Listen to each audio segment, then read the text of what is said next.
Bonjour. Aujourd'hui, on se penche sur une affaire assez troublante, venue de Diourbel, au Sénégal. Un mélange, on va dire, de sentiments et de finances qui a mal tourné. On a un article de presse qui nous raconte ça. Oui, tout à fait. Notre but, décortiquer un peu les faits, voir comment la justice a tranché et ce que ça révèle, quoi. Exactement. C'est ce qu'on appelle un abus de confiance en droit. Classique, d'une certaine manière, Ah oui. mais ici, il y a cette dimension personnelle, présumée en tout cas, qui complique vraiment les choses. D'accord. L'enjeu, il est double. La confiance pro qui est brisée, et puis les conséquences judiciaires, qui peuvent être lourdes. On imagine bien. Ce qui est intéressant, je trouve, c'est de voir comment tout ça a été présenté au tribunal, et jugé, bien sûr. Alors, allons-y. Au cœur de tout ça, on a Ndeye Astou Silla. C'est la gérante d'une agence de transfert d'argent. D'accord. Et son compagnon présumé, Souleymane Diallo. Lui, il est cadre dans une université locale. L'article dit que, par amour, enfin par attachement pour lui, elle aurait détourné plus de 10 millions de francs CFA. 10 millions, c'est une somme considérable. Oui, appartenant à son employeur, un certain Abdou Faye. Ça aurait commencé autour du 20 avril. Et comment ça a été découvert ? L'employeur a d'abord vu qu'il manquait 6 millions. Puis, en creusant un peu, hop, le trou était de 10 millions. Ah oui, quand même. Du coup, plainte et arrestation du couple présumé. Et c'est là, devant le tribunal, que ça devient intéressant, si on peut dire. Les versions divergent. C'est-à-dire ? Ndeye Astou Silla, elle, a reconnu les faits. Elle a plaidé, semble-t-il, l'influence de ses sentiments. D'accord, elle assume, en quelque sorte. Voilà. Mais Souleymane Diallo, lui, a tout nié.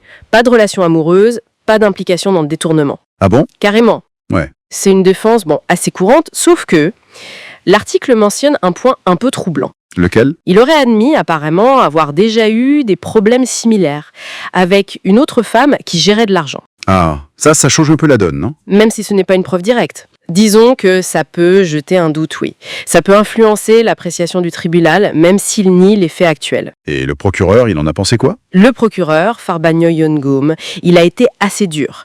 Il a demandé 1 an ferme pour elle et 6 mois ferme pour lui. 1 an pour elle, 6 mois pour lui. Oui, et il a utilisé un terme précis. Abus de confiance par instigation. Par instigation.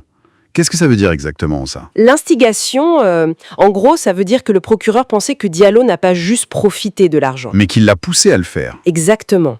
Qu'il l'aurait encouragé, influencé. Activement, quoi.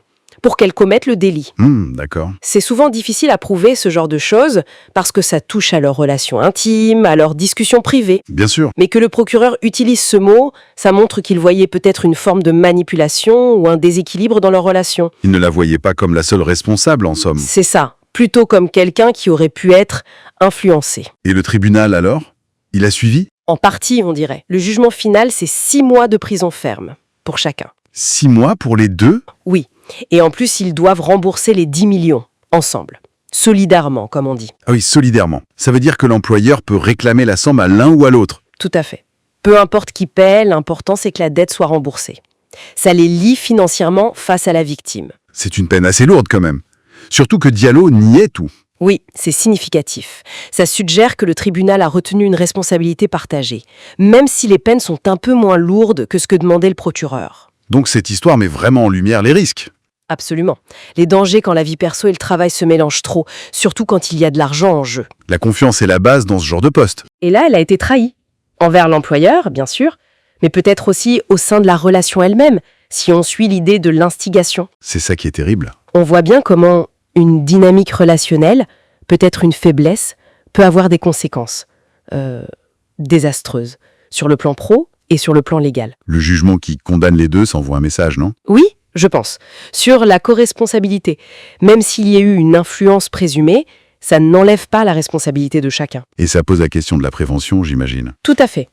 Comment les entreprises peuvent mettre des garde-fous sans tomber dans la suspicion permanente, bien sûr. C'est délicat. Et sur le plan plus humain, comment on repère une relation qui pourrait être toxique ou manipulatrice, surtout quand ça touche au travail ? Vaste question. Ce cas de Diourbel, il est spécifique, mais il nous rappelle l'importance de rester vigilant, intègre. C'est clair. Et ça nous laisse peut-être avec cette interrogation. Jusqu'à quel point notre vie perso, nos relations, peuvent vraiment nous fragiliser ou influencer nos choix au travail. Parfois, on le voit ici, jusqu'à commettre l'irréparable. Une réflexion qui va bien au-delà de ce fait divers. Effectivement, matière à penser.